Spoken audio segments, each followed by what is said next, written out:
Right? Okay, I got cool. a new pair of jeans, and I go to school, and I'm so proud because these jeans were like $50. And I'll never forget this one kid.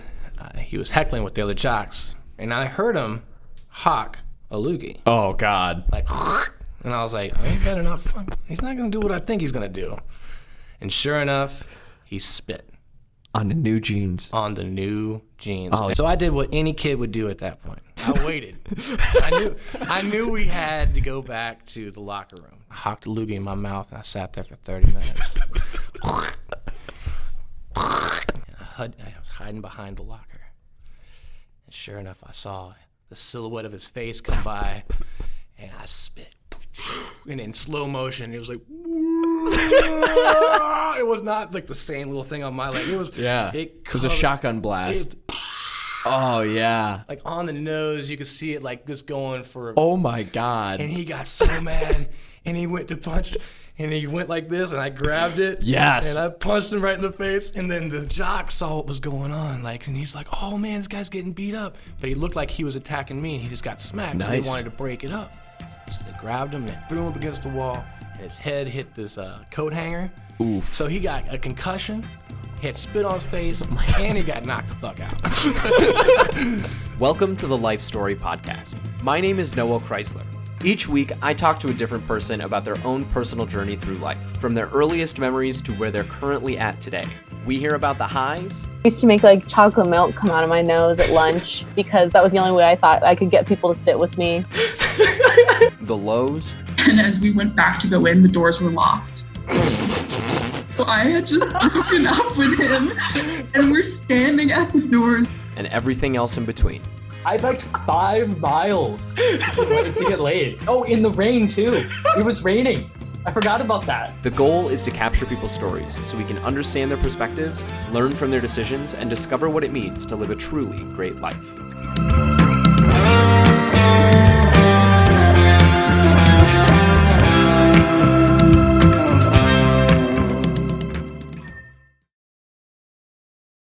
Hey guys, what's up? Welcome to Life Story with Noah Chrysler. That's me. Today I'm sitting down with Andrew. Hey guys, how you doing? Nice to meet you. Sweet. I met Andy when I moved to Atlanta about almost 2 years ago now, which is weird to think about. I feel like I still just got here. Grown so much. Exactly, yeah. So many things have changed. Right? True. But I met Andy when I was working at my first job, App Vault, and I don't know. Andy, you are the reason why I feel like I kept my sanity. We had a lot of conversations. Yes, we did. Like, hey, Noah, I know you got a lot of ambition, but this is how life is. Those types of talks, right? Exactly. Yeah. But like, yeah, I don't know. I feel like you were... don't take this the wrong way. I feel like you are, I don't have very many people who I feel like are like close friends who are like older than me, like, you know. Older is the key word there. Yeah. Exactly. But that I see almost as peers, right? Oh, yeah. Like, you know, so I don't know. Do you feel the same way? Yeah. I mean, I'm slightly challenged and so forth, so it kind of slowed me down a little bit. So that's why I can appeal to a wider audience. I guess that's where it goes with that. Yeah. I mean, I can appeal to the older crowd as well as the younger because they're just as confused as I am. Like, what's going on? And what's going on? I have no idea. No, but I mean, like, I feel like when you just graduate, when you're fresh out of school, right? Like, I don't know. Everyone I knew 3 years ago was 24 years old and younger, right? And so I think, it was cool. You'd kind of been at the company for a couple of years. You knew the ropes, and you kind of helped me think about some things. And so I really appreciated that. Anyway, cool. Explain what you do, who you are, and So I guess I'm a multifaceted individual, as you put it, older guy. No, but I'm a YouTube vlogger. I pretty much do that predominantly. I am obviously a national director of sales working for a technology company, but what I pride myself on the most is YouTube. That was something we both shared. You had a lot of tips for me. I'm sure we'll get into that later. But yeah, my YouTube channel is solely around weekend warrior aspect, helping people that are trying to get out there, be more fit, find places to go, hiking and so forth. You just recently went to one of the places I recommended, Yonah Mountain. Oh my God. Yeah. That was beautiful. That was so I asked you for a hiking recommendation and you told me, hey, go hit up Yonah Mountain. one of the coolest places I've ever seen. That was beautiful. That was awesome. Yeah, so there's a resource of videos on my channel. It's youtube.com, Metro on the Move. So if anybody wants to, I'm sure we'll put a. Yeah. Is there a link in the here, description? Yeah, here, somewhere. Yeah, somewhere, right? We're not fancy with annotations and stuff. Yeah. I'm still getting used to this, talking to the mic like this. I know, it's weird, isn't it? I'm not sure if I'm supposed to look around or anything like that. But yeah, no. So like Metro on the Move, you make lots of hiking videos and stuff, and like gear reviews, and I don't know. I've loved watching your progression from like, I don't know, I feel like it's gotten a lot really cool, and there's now like super great montages and stuff, and there's great shots, and I really like your videos. Well, it's thanks to you. Again, you walking in, I'm a YouTube star. I was like, so am I. I don't and then know you about had like that. a page and a half worth of notes for me. Like, you need to do all these things. I was like, this guy is out of control. But they work. They were things that I hadn't thought about. And so it's progression, getting familiar with it, but listening to professionals like yourself. Oh, yeah. Thanks, Andy. I've been a fan for a while. I subscribed. I appreciate I liked that. it too. Fantastic. We'll talk about that in a bit. Cool. Guys, the way the show works, I ask each guest to divide their life into 5 parts. I'm also kind of tweaking how the show works, so it might change going forward. But I ask each guest to divide their life into 5 parts so that I can get a better understanding of who they are at each different part. They then fill that part with experiences and stuff. And so we will reference that list of experiences as we kind of go here. But Andy mentioned that, he wants this to be more of a free-flowing conversation instead of a laundry list. And I think that that's great. So, well, I'd like to think I'm somewhat interesting, but I think this conversation will be a little bit more interesting if it's a more open dialogue. Yeah, exactly. Sweet. So let's, without further ado, let's start. Do you say that a lot? I kind of say it at the start of every episode. I feel like. Yeah. Let's go ahead and start with part 1 of your life, which is entitled. Does it have a title? Just earliest memories. Earliest memories. I think this is the format we were supposed to go with. Fantastic. Yeah. All right. So tell me about your early life. Where were you born? How was it? Well, that's actually an interesting question. I was a month overdue. So I was supposed to be born in December, and I actually was born in January. I was 10 3/4 pound. I was born in Newport Beach, Orange County, California, at Hoag Hospital. I still hold the record, I think, as one of the biggest babies ever born, because most of the times California skinny, goes with the model and so forth. Yeah. I came out with a full head of hair, smoking a cigarette. 1 month later, beautiful Orange County. Cool. What were your parents like? So my parents were devout Christians. So they were, it was the late 70s. I hate to tell my age, I guess, but I just did that. I was born in the 1900s. My parents were missionaries. So yeah, they were active in the church. In fact, we were in California for a number of years prior to moving to Stone Mountain, but the plan is that my dad worked for an organization called Open Doors. He was Open Doors with Brother Andrew, and Brother Andrew was actually known as God's smuggler, and he was known for smuggling Bibles into what was then called the USSR, right? So my dad was part of this organization, and he actually was in a project called Project Pearl, and he actually helped smuggle 1 million Bibles into China. So with that being said, Hong Kong was where he was going to be stationed. So we moved from California to Stone Mountain, and then from Stone Mountain to Hong Kong. And that's really where some of my earliest memories really started to kick in. I was like, I was born in California. I was surfing at like 2 and stuff. It was so rad. No. So hold on. So your dad worked for a religious organization called, what was it called again? Open Doors with Brother Andrew. Open Doors with Brother Andrew. He smuggled Bibles into China. Yep. Because they were communists at the time, like anti-religion. Still communists. Yeah. Gotcha. I'm an idiot. I'm American. Americans are like, America. That's it. No, I don't. Okay, so he smuggled Bibles into China. How do you smuggle a Bible into China? All right, so that's a good question. Yeah. You put it underneath your, no, you tape them up, and hopefully you got enough on you. No, multiple trips. So Project Pearl, there's actually a book called Night of a Million Miracles. It's on Amazon. I'm sure we can put a link down below if people want to actually read the book. But in short, they had rented a barge, and there was a team of people that was responsible for, one, loading the barge up, but then taking the boat off to the outskirts of China. And then the boat actually sunk down a little bit, and it had all of these little packages that were taken out by little boats to the beaches. And then the Chinese people came out and grabbed the various different packages and then brought them into the country. So Cool. it was a variety of different Bibles, anything from like Braille for the blind, and as well as Mandarin, Cantonese, because there's obviously different languages and so forth. So Bibles were circulated into China, and 1 million, and I'm sure if this is being seen by people in China, this might be bad for me if I ever go back there. But, you know, that was a long time ago, statute of limitations. It wasn't me, it was my dad. Right? Fantastic. Disclaimer, right? If you get arrested because of this show in some Chinese jail, like, Yeah, I will feel a little bit cool because it's like, yeah, I'm having an impact, but it's not the right impact. No, that would be bad impact. So yeah, we moved to Hong Kong, and those are some of my earliest memories. I'm sure we'll probably dive into a Yeah. couple questions. How old were you when you moved to Hong Kong? I was three and a Wow. half. Yeah, 3 years old. It's cool. What do you remember from moving to Hong Kong at 3? So the earliest memory I have was actually just coming into the country, right? And, you know, America is very diverse, right? You've got all kinds of people. Mm-hmm.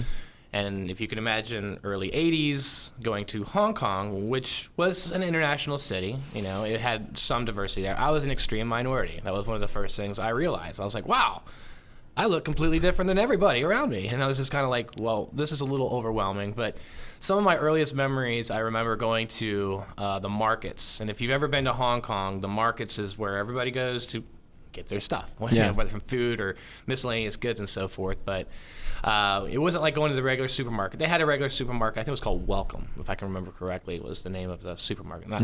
Not Kroger or Winn-Dixie or anything. It was Welcome. Yeah. So either come get your stuff or not. Anyway, so the night markets are in the markets where we'd go get our food. One of the vast differences between going to, say, Kroger and, say, going to the night markets is that you'd see all kinds of animals on the streets. Really? You know, like snakes and dogs and, you know, and then you see, like, cows' heads completely stripped and things of that And like nature. ducks. I always imagine like ducks yeah. hanging from the Yeah. line. Yeah, And you're like, it's I all- want that duck. And it's like, I don't even want to order a duck like that. Like, you know, it's just like, rip it on down. You know, I'm like, how long has this been sitting out for? You know, that's the American in us, you know. Yeah, but, yeah. But blood's coming into the streets, and then you Really? see dogs in cages, and if you've said, oh, I want that dog, you know, like to play with, Yeah, well, they that's take not- the Fido was not going to be playing after they got a hold of it. Yeah, Wow. killing dogs, killing snakes, all kinds of stuff. So it was really that eye-opening experience. But I was really curious to explore and wonder. So your mind kind of brings this all in, and then you start looking at your surroundings and really starting to say, okay, I'm in a different country. I'm all by myself, or not all by myself. I'm just, a very unique little child.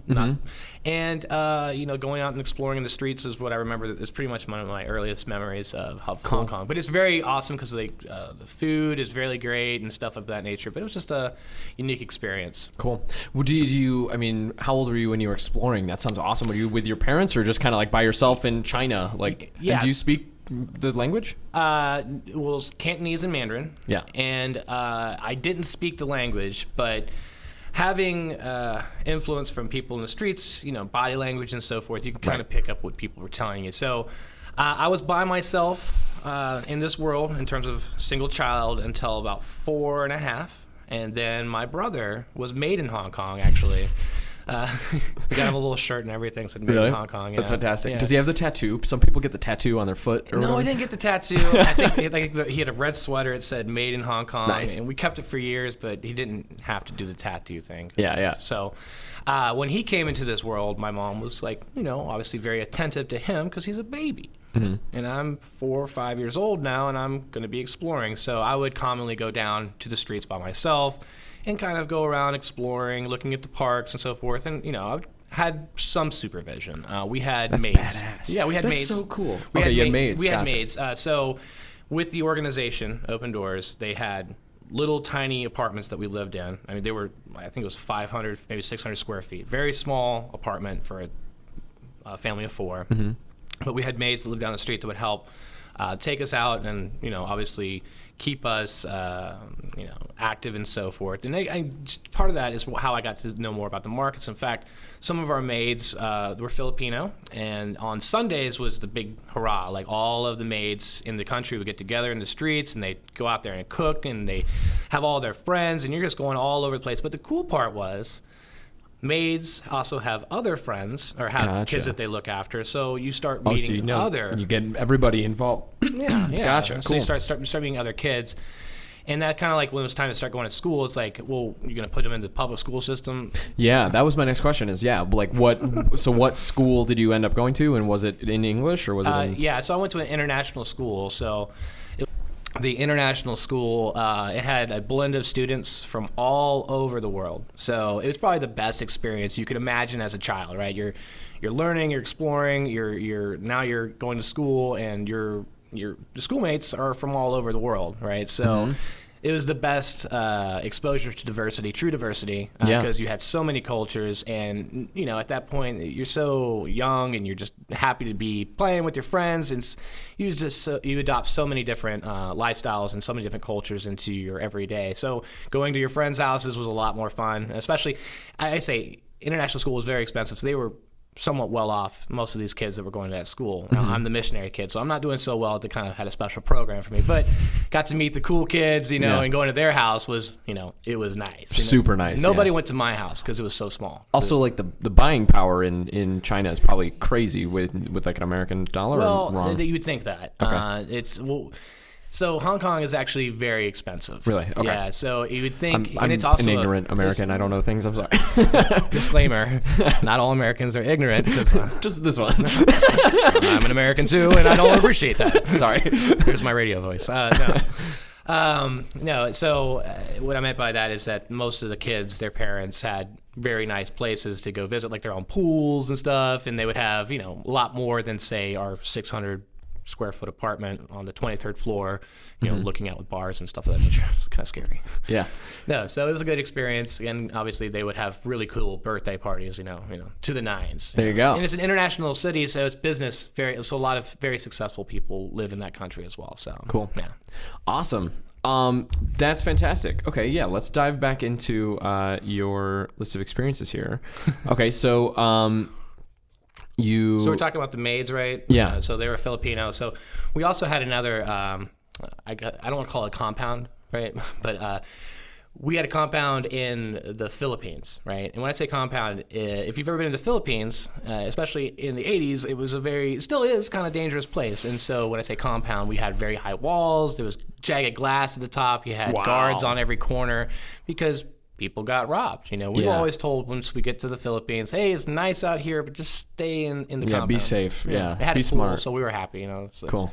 hanging out and so forth. But one of my memories from that, the Philippines specifically, was at any given point during the day, you would hear someone outside going, balut, balut, and you're like, what is this? You think it's the ice cream guy, right? It's not the ice cream guy. Yeah, it doesn't sound like the ice cream guy. But our maids, they loved it when the balut guy came around. Okay. And I was like, what is this balut? I got to get some balutes.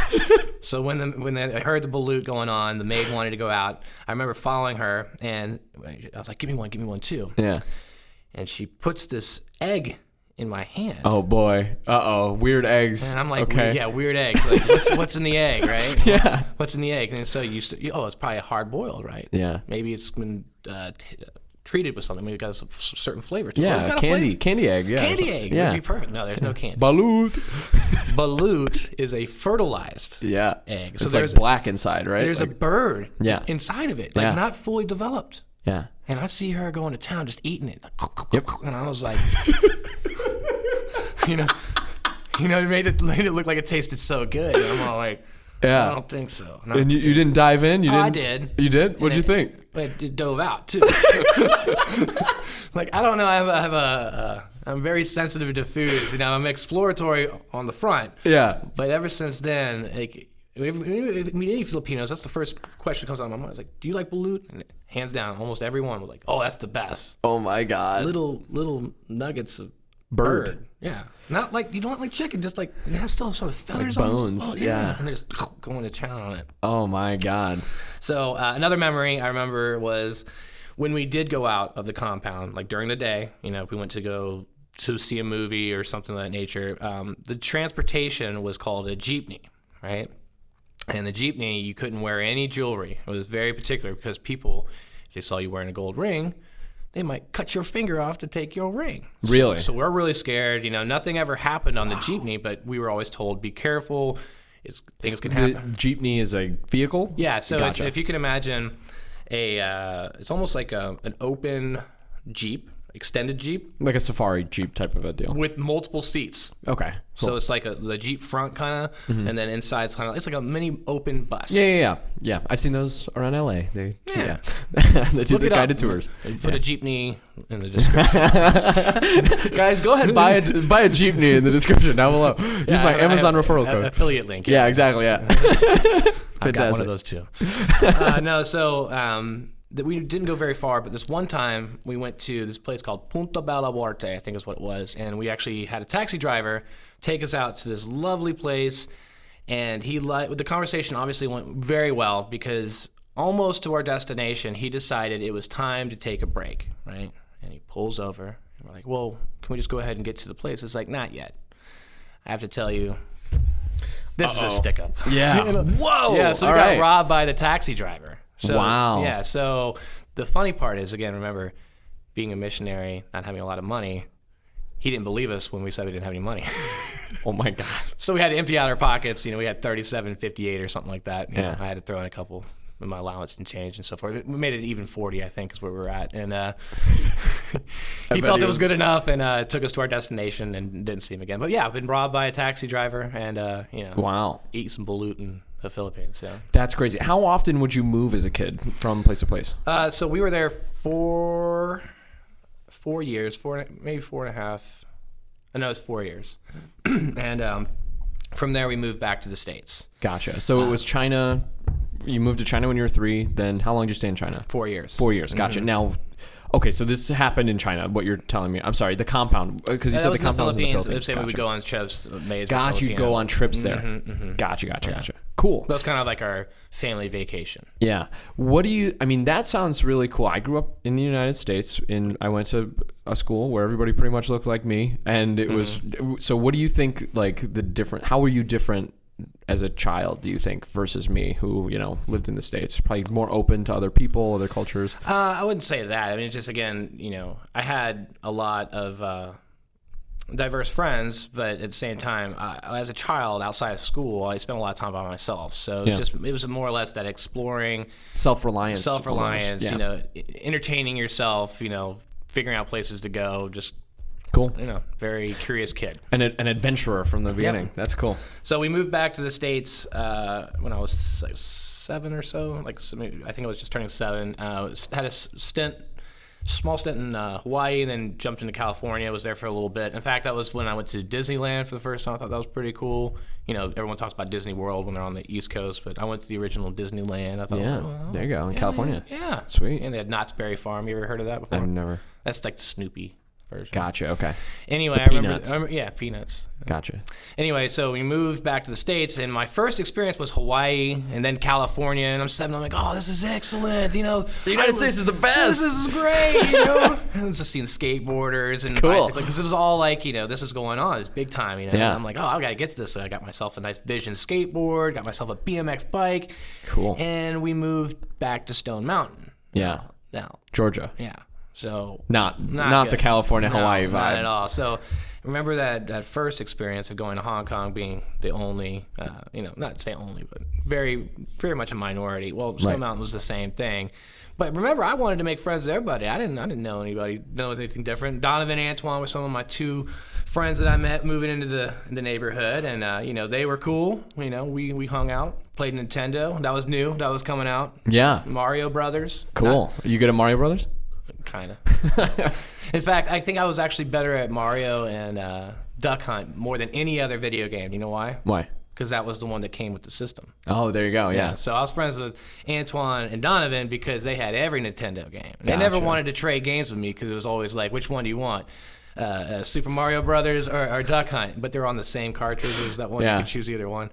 And I'd go over there, and it was awesome because I couldn't get any more games, but they always let me borrow whatever they had. They were done playing. So sweet. Yeah, it's pretty much my earliest memories was coming back to Stone Mountain and meeting Donovan and Antoine and realizing I was extreme minority in that neighborhood. So that was pretty much it.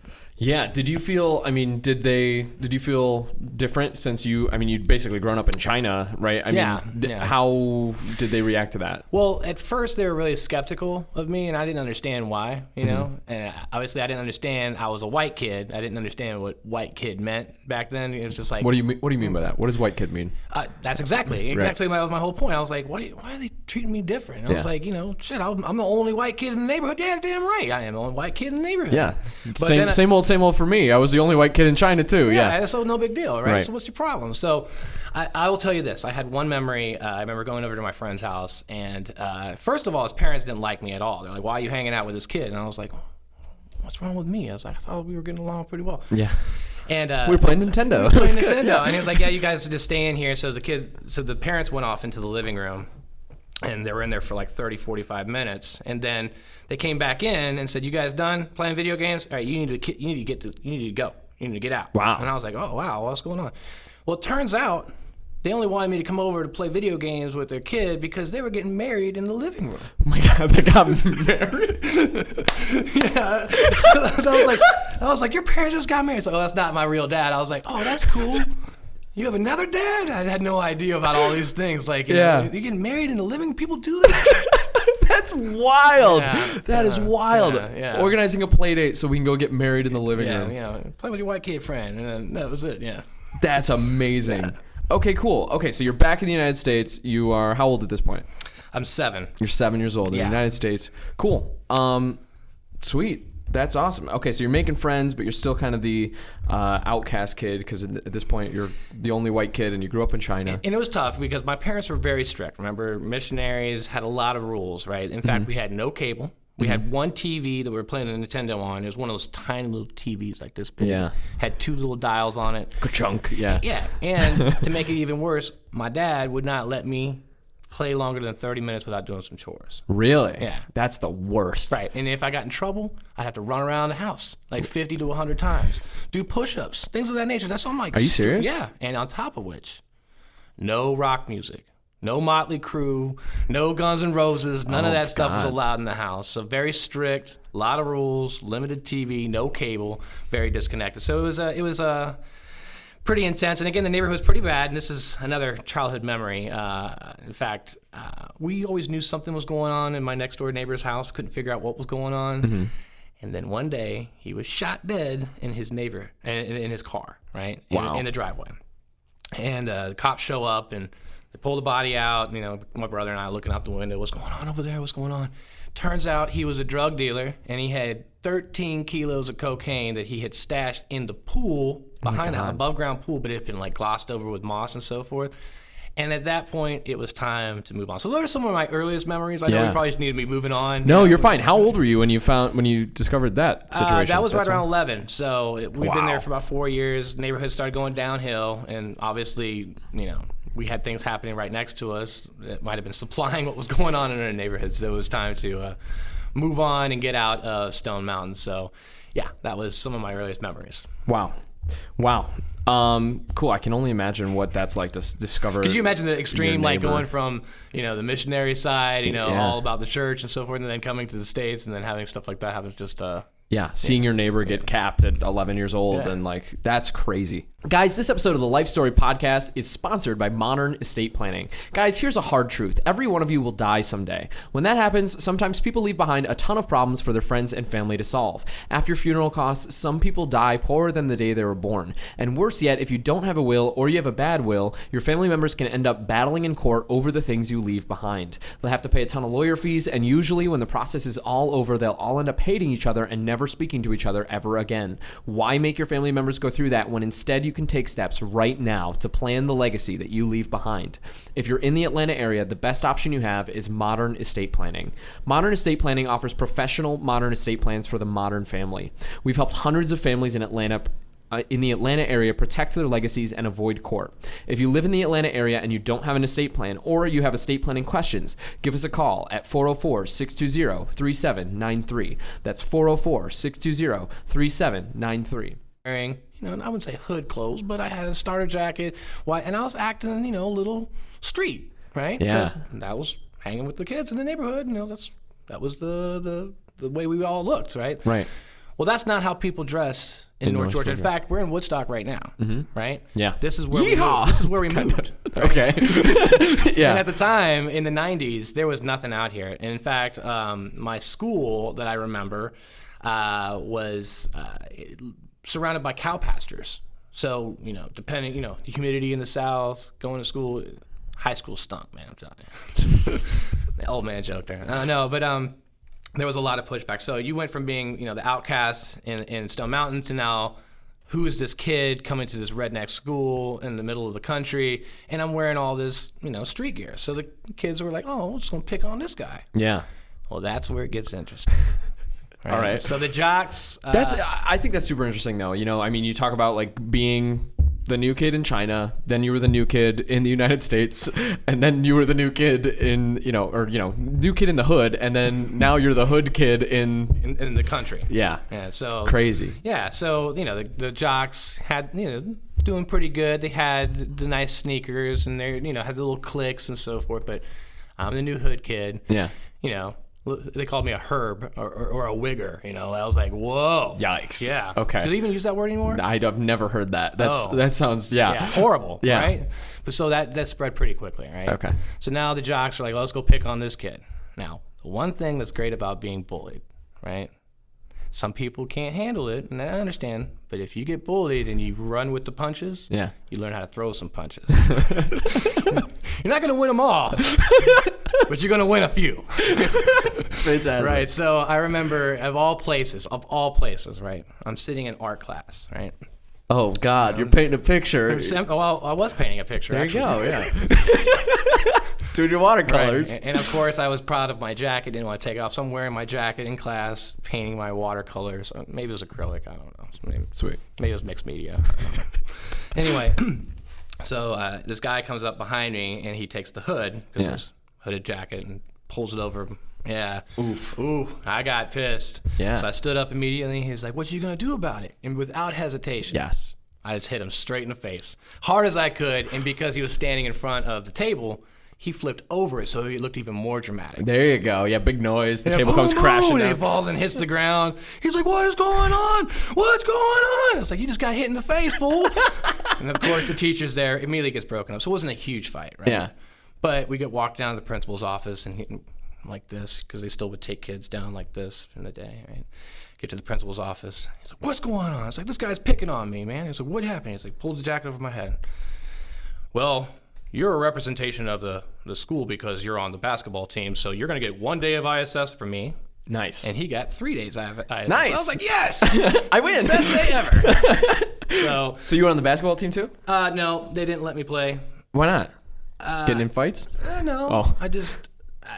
I wasn't exactly a team player at that time. Gotcha. Yeah, it's like, I'll do my own thing. Gotcha. Plus, I didn't trust that one kid. I socked him in the face. And I was like, I'm not going to be on his team. Gotcha. You were shooting threes by yourself, kind of like... or, half-court shots all the I time. was doing I'm not passing to you. I'm going to hang out.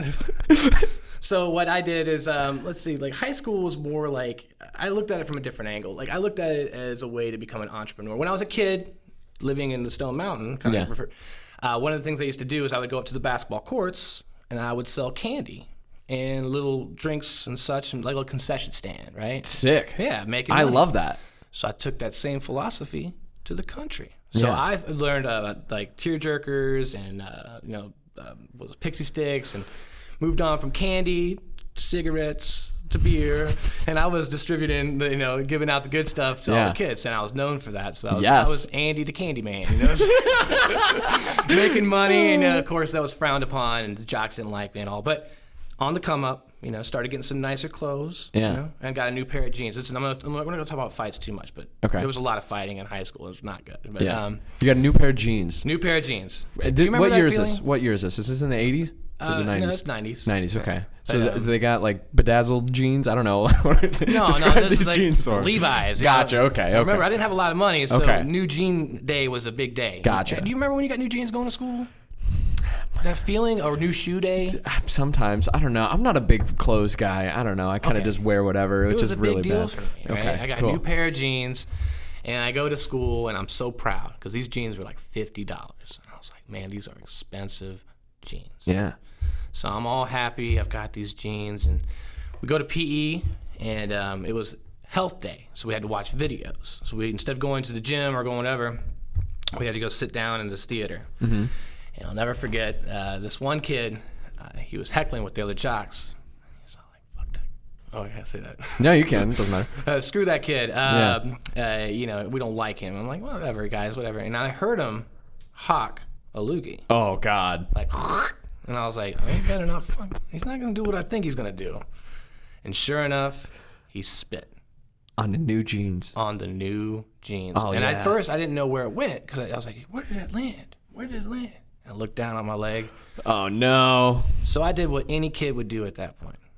Another He-Man punch to the face. No. Oh, okay. I waited. I knew we had to go back to the locker room because we were supposed to change out. I didn't change out because I had my new jeans on. Yeah, yeah. So I hocked a loogie in my mouth and I sat there for 30 minutes. And it got Building it up. It was like an oasis. It was like a basin. Like I could feel it.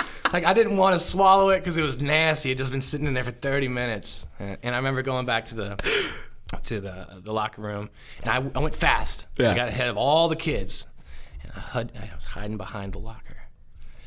And sure enough, I saw the silhouette of his face come by, and I spit. And in slow motion, it was like, it was not like the same little thing on my leg. It was, Yeah. It was a shotgun blast. Oh, yeah. Like on the nose, you could see it like just going for. Oh, my God. And he got so mad, and he went to punch, and he went like this, and I grabbed it. Yes. And I punched him right in the face, and then the jock saw what was going on, like, and he's like, "Oh man, this guy's getting beat up." But he looked like he was attacking me, and he just got smacked. So Nice. they wanted to break it up. So they grabbed him and they threw him up against the wall, and his head hit this coat hanger. Oof. So he got a concussion. He had spit on his face, and he got knocked the fuck out. So same thing happened with the principal. Sit back Really? down. He got 3 days, and I got 1 day, and a serious discussion not to spit in people's faces. There you go. So, no, that was... That sounds wild. Yeah. So, you know, moving past that, you know, high school was a little tough, as you can see. Probably got in trouble a lot, you know, smoking cigarettes, Yeah. selling cigarettes, blah, blah, blah, blah. So I ended up going to night school at Cherokee High School. I don't know if you're allowed to say that. Sure, yeah. I don't know. Okay, so hold on. They had night school in high school? Were you struggling to remember get... it's the country, right? Okay. So if you made it past 16 and still in school, you're doing good, but others Yeah. are having families, you know, it's kind of country kind of thing. So Of the people you graduated with, like your graduating class, how many percentage-wise do you think graduated? Oh, I mean, we still had a good amount of people graduating. Oh, okay. It was just, there was a lot of, again, it was a come up of the Cherokee County area. So I went to, you had an option. Mm-hmm. You know, if you wanted to go to night school, you could do that. I went to school, I went to actually work down the street at IHOP. Nice. Yeah, right here. And I was doing that at 16, making tips. So you're making money, but that you have to be there in the morning. Mm-hmm. So I was like, all right, I need to go to school at night. I started going there at night, but during that time frame, you know, I was a little bit of a rebel. I was going downtown. I was getting tattoos and skateboarding and all that stuff. So I was like, this is the life. I'm making money at IHOP. Thought it was the life. And then I'm going to school at night and going to punk shows and doing all this good stuff downtown. Well, Hold on a minute. In high school, that's the life. That sounds amazing. Are you yeah, kidding me? Like yeah. I'm making money and I'm doing the things that I like to do and I'm getting tattoos. That sounds Yeah. badass. That sounds Yeah. great. What are your parents' reaction to this? Probably not great, right? Yeah, it was not good. Yeah, so between all the trouble that's going on, you know, never home, getting into riffraff, and so it was a little bit of a not good relationship for the first, let's say, high school years. You Yeah. know, it just, I ended up moving out, you know, 17. So, Really? Yeah. You still in high school? Still in high school. Wow. But I went to school at night, Okay. and I thought I had it all figured out. I had my own place, making money, you know, doing stuff. And then one of the most vivid memories I had, actually I have two, but one was I remember we had a project, we were in science class, we went down to the river, and we were supposed to do some observation of some sort, but we were walking back up the hill, and the hill is actually connected to a park. It goes down below, and the high school's at top. Well, this one car came up behind me, like pretty quickly. And I was like, she starts laying on the horn. I'm like, what is wrong with this person? We're trying to walk up this road. We're pedestrians. She can wait. So I, you know, thought I was pulling up my pants, and I don't know what she thought I was doing. Uh-oh, reaching for something. Oh, God. So she hit the gas, and hit me and knocked me over the front of the windshield. I landed on my back, and I got up. I'm like, what the hell? What are you doing? You just hit me. And she laughed at me and drove off. Well, my expletives, which we're not bleeping right now, or I'm not saying,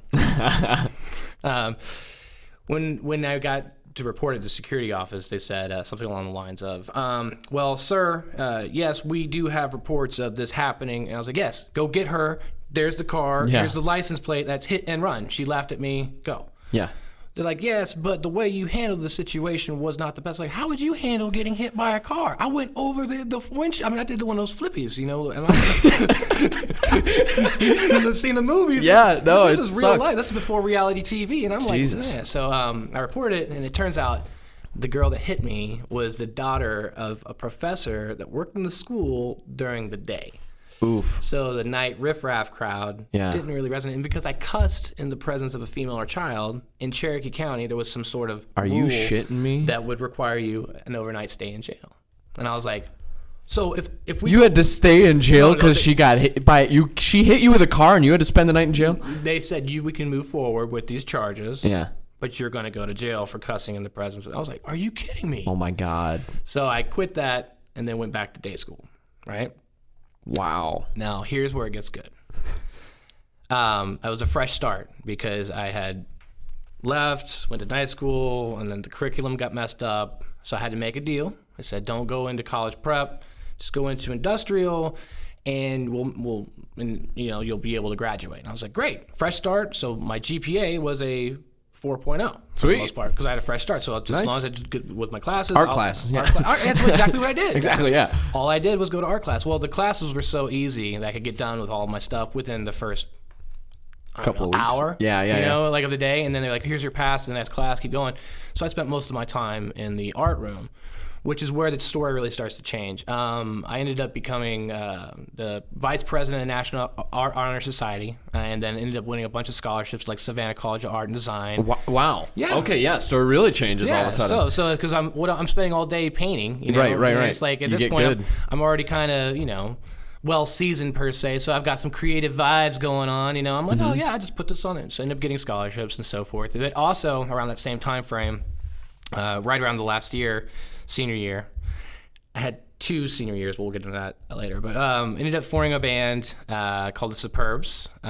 We did very well, just performing around garages and so forth at first. But then we ended up getting the opportunity to do Battle of the Bands. Right? Cool. You always think, oh, it'd be so cool to do the Battle of the Bands. Yeah, dude, we could win. Oh, Well, we won. sick. Yeah. So... This episode of Life Story with Noah Chrysler is sponsored by Modern Estate Planning. Guys, here's a hard truth. Every one of you will die someday. When that happens, sometimes people leave behind a ton of problems for their friends and family to solve. After funeral costs, some people die poorer than the day they were born. And worse yet, if you don't have a will or you have a bad will, your family members can end up battling in court over the things you leave behind. They'll have to pay a ton of lawyer fees, and usually when the process is all over, they'll all end up hating each other and never speaking to each other ever again. Why make your family members go through that when instead you can take steps right now to plan the legacy that you leave behind? If you're in the Atlanta area, the best option you have is Modern Estate Planning. Modern Estate Planning offers professional modern estate plans for the modern family. We've helped hundreds of families in the Atlanta area protect their legacies and avoid court. If you live in the Atlanta area and you don't have an estate plan, or you have estate planning questions, give us a call at 404-620-3793. That's 404-620-3793. Guys, thanks so much for watching this episode. Let me know your thoughts about this show and this episode in the comments down below.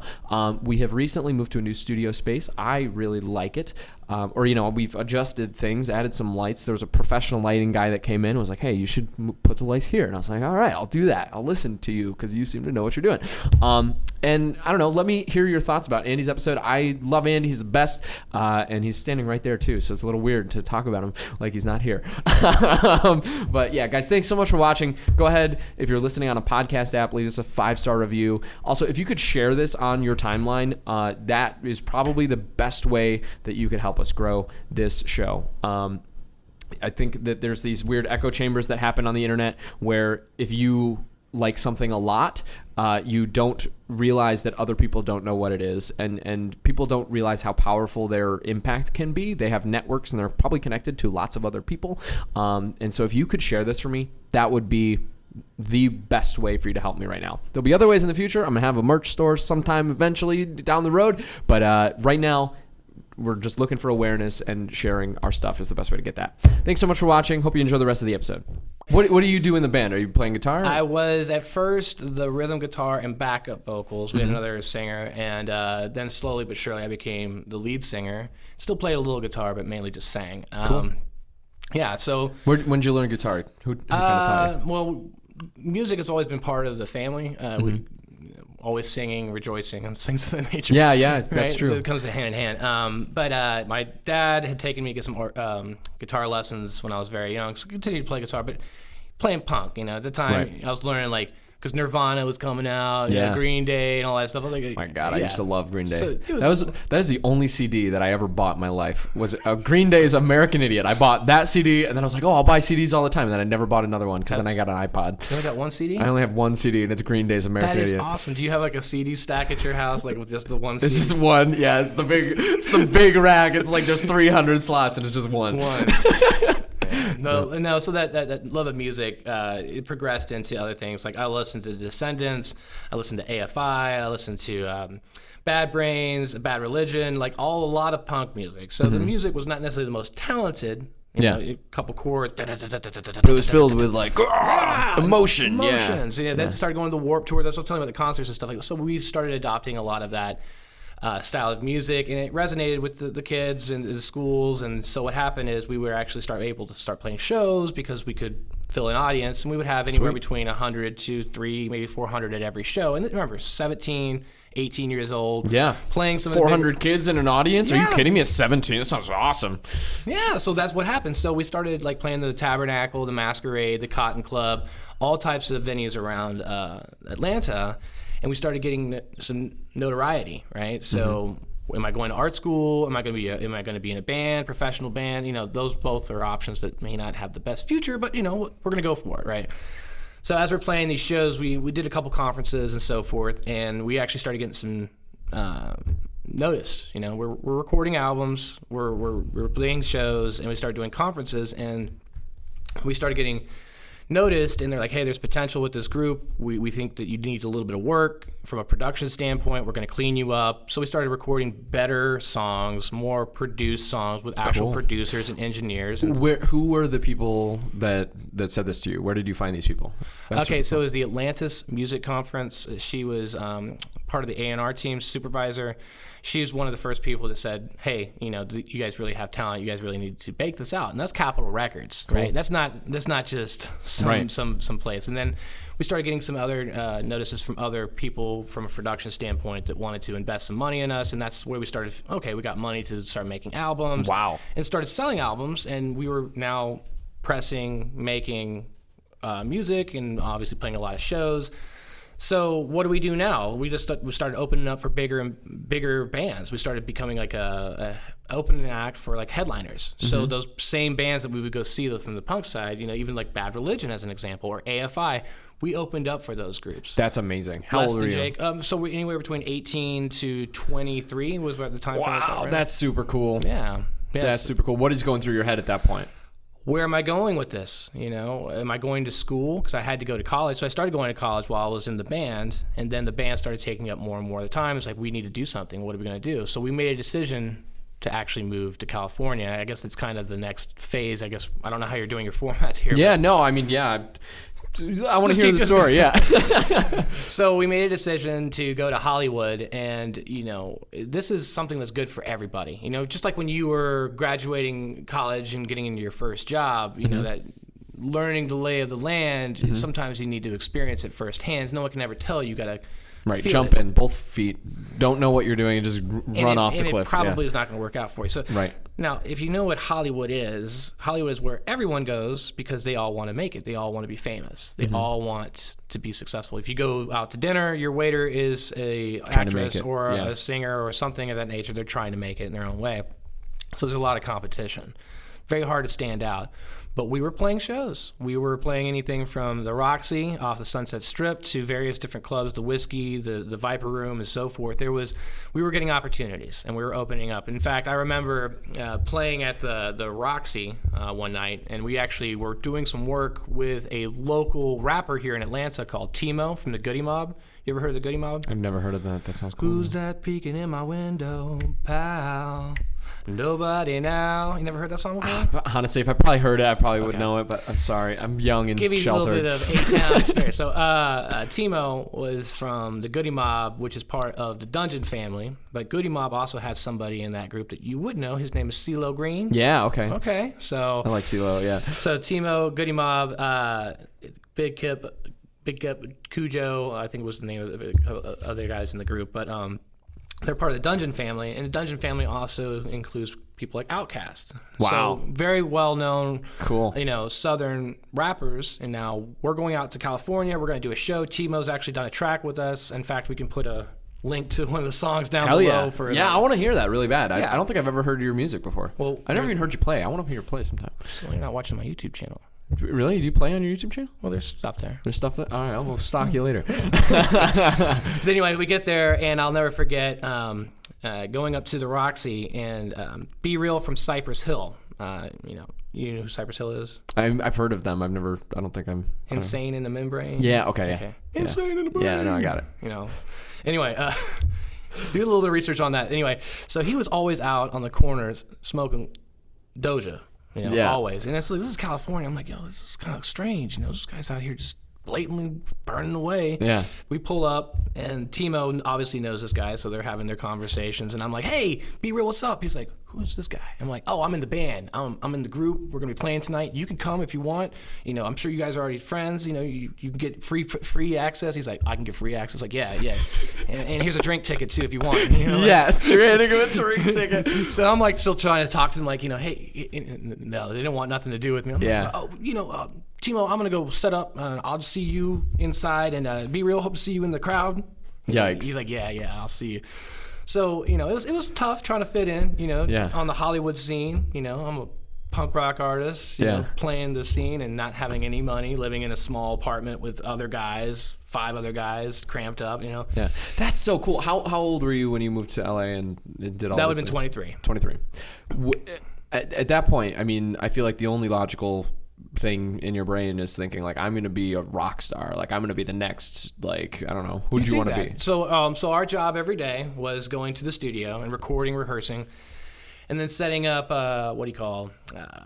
little demos for people that were interested, like a showcase, I guess is what it's called. People come by, we play our show or a couple songs, they thanks a lot, and they leave and maybe call us back, maybe they don't.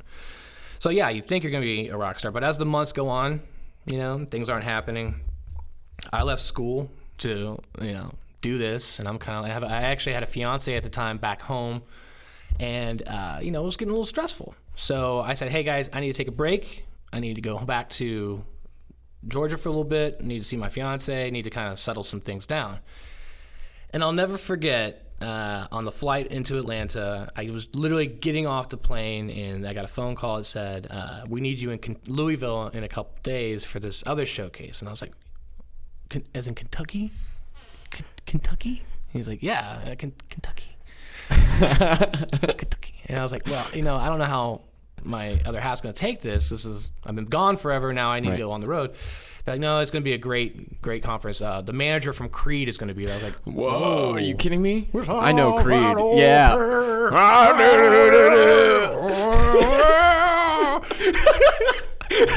Is that Creed? That's Creed, right? Lips of an Angel? I think, no, I don't know. I'm dumb. I don't know things. I think. Okay. Lips of an Angel. That's cool. Okay, so the manager of Creed is in Kentucky. He's going to put us on tour, maybe open up for Creed. And you're divided between, do I stay with the girl or do I go to Van? become in the newest member of Creed, Andy Miller? Yeah. Sorry, Metro on the move. So at that point, I realized we were in for it. I was like, I don't think this is going to work out. And so needless to say, there was going to be a lot of panels because it's a conference, and there's going to be groups playing in bars throughout Louisville, and that's when the A&R people go around like, oh, good man, we want to sign you. Yeah. Yeah. Well, where we were stationed to play was at 12 o'clock in the hotel lobby. And I'm like, this doesn't feel right. Yeah, that's a little yikes. Yeah. I was like, we just drove 6 hours to get here. Playing a Marriott, guys. What are we doing? There's nobody here. Of course, the other bands were there that we were supporting. Oh, we love your band. We love your band. Yeah. Where's the fans? There is no fans. There is no A&R. So, I'm probably going to get some flack if they ever see this. Was it all bullshit?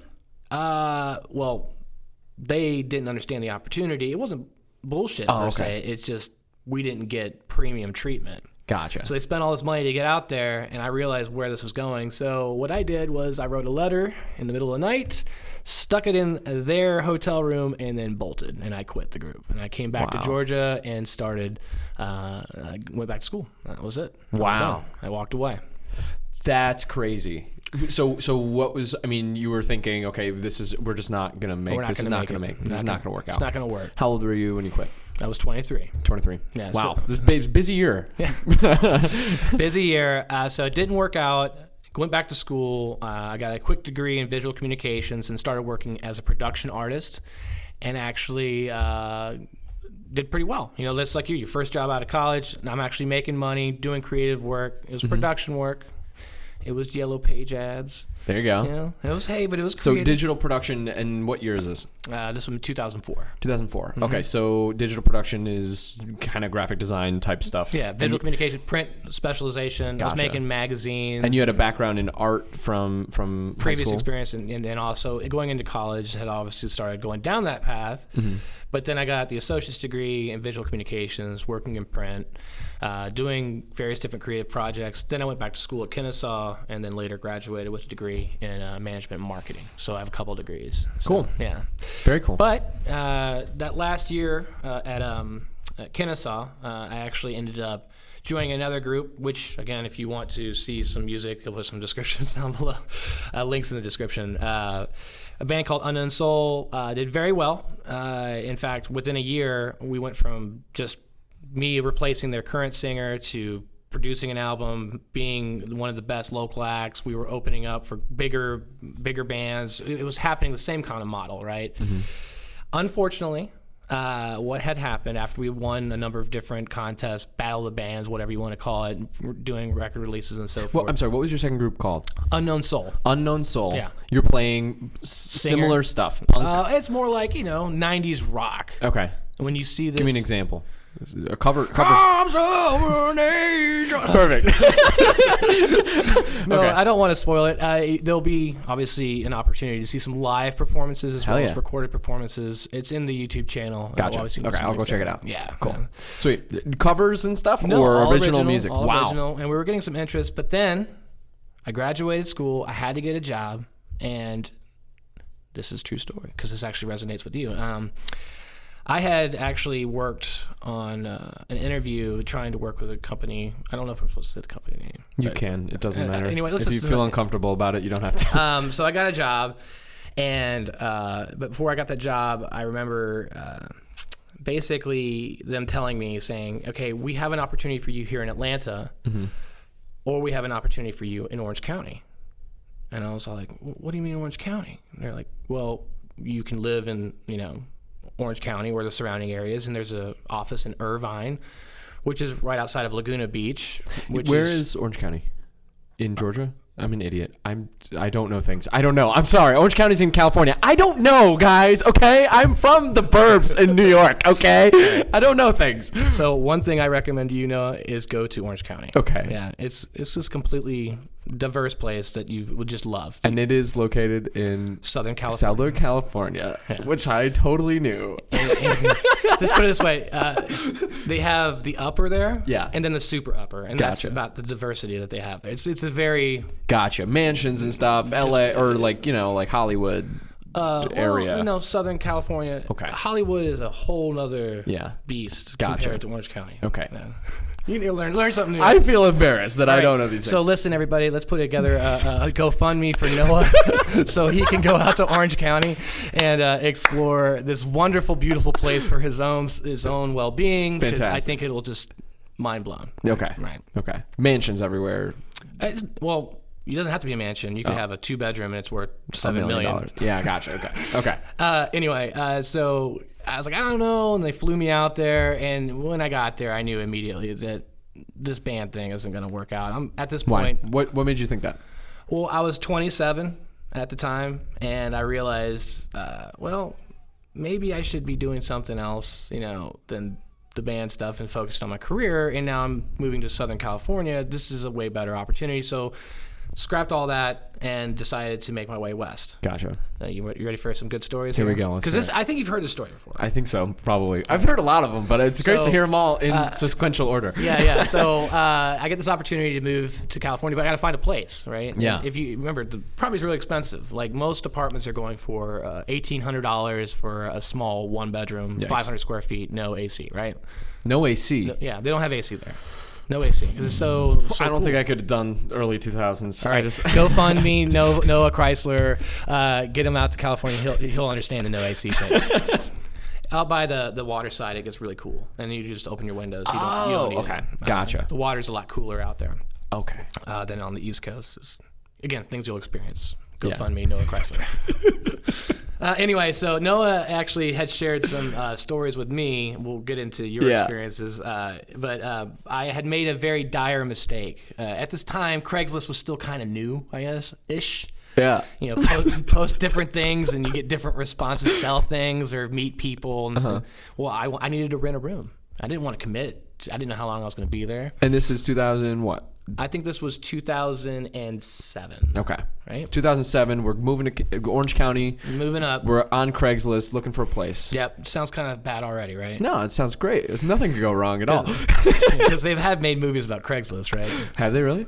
Oh, yeah. I haven't watched them. Yeah, Craigslist Killer, all that stuff. Oh, let's not talk about that because I love Craigslist. It's so super creepy. Anyway, so here's what happened. I picked out 4 different rooms and went by and met the different people. Like, oh, hi, this one's nice. This one's more expensive. You're shopping around. That's good. Yeah. And finally I found this one place in Huntington Beach.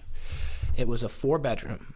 4-bedroom, nice big backyard, right by the beach. Perfect. I should say a couple miles from the beach, but that's close enough. You know? Get on my beach cruiser, I'll be there in 30 minutes. Yeah. Skate down to the beach. It's all flat, right? The beach cruiser was a little cooler than skateboarding, but we'll get to that in a second. Okay. So I had finally found this one place, and it was around Christmas time. Came in there, they had lights out, they had hot chocolate on the stove. Wow. Like the old school kind, too. Yeah. I'm lactose intolerant, so I and can't. that thing, and then they take it, and and it's got that little handle, it's wrought iron or whatever. Yeah, it wasn't like hot water with the right. little marshmallows and stuff. It was the real deal. So I was like, wow, this lady is into Christmas. She's got Christmas lights. She's got hot chocolate. The room's only $650 all inclusive. Wow. Yeah. Something's wrong. Well, we'll get to that. Okay. I was like, so yeah, let's move forward. What do I gotta do? She was like, I need 2 months up front plus a security deposit. And I was like, so that'll be carry the 1 minus 2. She's like, $2,000. I was like, okay, $2,000 for $650 a month. Okay. First 2 months. Gotcha. I got you. Okay. So I was like, it's a commitment though. 1, 2, handed her $2,000 and said, I'll see you in a couple weeks. So I came back, packed up all my stuff, said goodbye to all my friends. They had a party. We had a keg. It was cool. Sweet. And I made my way out west. I'm driving out west with all my stuff. Now, if you've ever done that before, a cross-country trip by yourself, it's crazy. Yeah. One, you got all your stuff in your car. You're scared. Did you do it in one shot, or did you stop and stuff? Oh, you can't see do the it. Grand Canyon. There's no way you can do it. You can do it in. Okay, I don't know things. It's like 40 hours, right? It's like 3 days if you want it. It's 1,800 miles, 2,000. I mean, I guess you could do it in a day if you wanted to, but you probably weren't doing legal things. Probably not driving the best either. Right? Okay. So anyway, I'm making my way out west. I stopped in Oklahoma, and then I stopped in Flagstaff, and then I stopped in Las Vegas. There you go. Yeah. So I knew somebody out there that was like, oh, I'm going to show you the town. We're going to have a good time. And she worked in the industry. And she did show me a good time. We went around Las Vegas, got to see behind the scenes in casinos and so forth of that nature. And she's like, you want to get a tattoo? I'm like, yeah, I want to get a tattoo. So I ended up getting a tattoo that says luck of the draw on the back of my leg. Hell yeah. You know, it goes Vegas, luck of the draw, roll the dice. You know, we're not showing my tattoos. It's definitely link in the description. Links in the description. So I have a real banger out there in Las Vegas, and I'm ready to make my way into California. And I'm just like, I'm going to take a shower when I get there. Everything's going to be great, right? And I get to California, And I remember pulling up, and I had to go to the bathroom. Of course, I've been as you driving do. forever. I want to go to the bathroom, take a shower, and I meet the roommates along the way. I'm like, "Hey guys, nice to meet you. We'll have a powwow. I just need to take a shower." They're like, "Well, before we get," and I was like, "Hey, listen, need to take a shower. You're great people, awesome."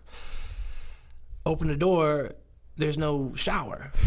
There's no toilet. There's no sink. And I'm all like, "What'd you guys do to the bathroom?" They're like, "Oh, we were renovating it for you." And I was like, "For me? What about for you guys?" Yeah. Like, well, we just wanted to make you feel comfortable. And I was like, "Well, don't you want to be comfortable? When's this going to be done?" They're like, "Well, we were supposed to have it done before you got here, but things happened, and we'll probably have it done in a couple weeks." And I was like, "A couple weeks?" I was like, "So I'll just take a shower in the other room. There's 4 bedrooms, 2 baths." Yeah. Well, about that. And I Oh was my like, God. evidently the roots had eaten up the The pipes. pipes, That so sucks. no drain. Yeah. So I was like, "What do I do?" They're like, "Well, you some yuppie punk? Figure it out." And I was all like, "Yuppie punk?" Figure what out? I want to take a shower. I want to take a shower. I'm out $2,000. What the hell? So I ended up learning the definition of an Irish shower, or Wet wipes. wet wipes. And, really? yeah, and Starbucks was always curious why I'd show up every day. I'll take a caramel macchiato and I'll be right back. Had a towel, I'd throw it over my shoulder, and I'd be in there longer than I needed to. Come out, my hair all wet. They were like, "What'd you do?" "That's for me to know and you never to find out, because you'll never let me in here again." Oh my God. Okay. Yeah, so- you're bathing in a Starbucks. Not working out good, bathing in Starbucks. Then I meet my roommates. One was like an Alaskan fisherman that had been on unemployment for years. Yeah, you told me about that. Because he broke his pinky and he couldn't reel it in. Yeah. I was like, "Geez." Super legit. Yeah. And then the other guy hated white people. I'm like, "Yo, you can't live like this." And he's like, "Well, you're all right." And I was like, "Okay, good. Yeah. But can we learn to go out and just have a good time?" "Nah, man, I ain't hanging out with you." I thought we're friends. So it was a weird dynamic, right? So we're getting along fine. But the Alaskan fisherman, I think he had other revenue streams coming in because he wasn't working and he wasn't getting checks because unemployment ran out or something like that. But middle of the night, there'd be people coming and going from his room. I was like, "Man, this guy's really popular, man. People want to come by at 3 o'clock in the morning. And that girl looked like a prostitute." And I'm like, this isn't good. Turns out he was dealing in the house, and I was like, not feeling very comfortable about this. And I'm Yeah. like, because when you're gets in up to there. get something at 3 o'clock in the morning? It ain't normal. It's crazy stuff. Right. So You I'm never like, know what's going to happen. Yeah. If he screws somebody over, somebody comes in with a gun and you're sleeping 10 boom, feet away. Yeah, Yeah. it goes right through my little drywall. Right. No, that's not good for me. So I was trying to figure a way to get out. In fact, the lights went out a couple times, and I'm like, "Hey, I thought I paid up. What's Yeah. going?" "Oh, we're behind on the rent and the electricity." I'm like, "Oh, this place is looking sketchy." Yikes. Yeah. So of course I was in. And at this time you're working a job, right? You're working Same company. for the same company. You're doing digital design for phone book I stuff. remember with the other company that I moved out to. Gotcha. Yeah. Can you do a quick, vague description of what you do there, or not? I was an account executive overseeing various different publishers and so forth. Gotcha. Yeah. Gotcha. Yeah. Okay. So anyway, at that point, I decided I needed to get out of this house, but I needed to find another roommate. So I just went out to the clubs, and I found someone very quickly, landed and expanded. A roommate. Yeah, Hold on. yeah, Okay. yeah. Oh, gotcha. Okay. And I came home after the weekend. I was all excited and wanted to tell the guys about my weekend because I was really excited. Now, they were mad at me because I had done something that offended them. Yeah. What'd you do? Right. So there was never any food in the fridge, ever. But I would go to the grocery store and I would get lunch meat, bread, cheese, drinks, things of that nature. Wow. And I would share it with, food. What Oh is my this God. like? You have food too? It's pretty cool. Anyway, so I put a lot of food in the fridge and I was like, "Guys, I know you guys are having a hard time right now.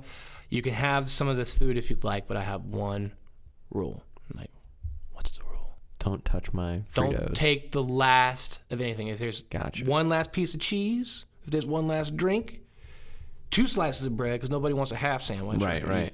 Or like a little bit of the chips at the back. Just leave those little chips there for me to get. Yeah. That's mine. That's me. That's why I bought it, because I want to eat that. Yeah. And I came home before that weekend, and all the drinks were gone, and I accused the fisherman because I thought he drank the last one. I was like, "Dude, drank the last of my drinks." He's like, "I didn't do it." I was like, "Yeah, he did." Walked out, right? But now the weekend's over. I'm all on a high. I'm like, "Hey, I met somebody, everything's going great. I'm gonna tell you all about it. Like, we need to talk. And I was like, well, what do we need to talk about? What do we need to talk about? And he's like, well, you accused me, and it wasn't me. And I was like, well, who was it? And the other guy, it was me. And I was like, oh, well, Fuck you, yeah. Fuck both of you guys, Yeah. whatever. And they're like, no, fuck you for accusing me. And then he got like all aggressive. It's like, you think because you're a yuppie little brat, have it all good and stuff, that you can just treat us however you like. Well, we're people too. And I was like, no, I was treating you good, and you can't switch this on me. So he grabs me by the throat, throws me up against the wall. Wow. And I'm like sitting there going, in front of the landlord too. I'm like, hey, I paid in advance. This guy hasn't paid anything, and what's going on? And scuffles going on, yelling and screaming. And then I looked down and I saw my phone was on, and it had actually dialed the person that I had a great weekend with. Oh no. Okay. So I thought it was a voicemail. So I was like, guys, went to the room, called her. Hey, you can kind of delete that last. Yeah, disregard, please. Just delete that. And she's all like, oh no, actually I heard everything. You can come move in. And I was like, oh, Whoa. perfect. After one weekend. Yeah, well. Oh, a couple weeks. Yeah, a couple Gotcha. weekends. Couple weekends. Okay, solid. Okay. So anyway, so moved out of there, and needless to say, that was my Craigslist experience. Yeah. So for those that are thinking about using Craigslist for your roommate, rent a room, watch the Craigslist Murder. It's very serious. Things happen you will not predict. Anyway, so I need to check that out. I haven't seen that before. yeah, things go bad on Craigslist. Yeah. It's never good. Yeah, I wish somebody had told me that too. Like, hey, maybe just Facebook Marketplace is an option now. I don't know. So here we go. So let's go ahead and fast forward, just kind of get things on. So California's great, but 2008's right around the corner, and I think you remember what happened. Yeah, ka-chow, economy, everything goes in the downhill. toilet.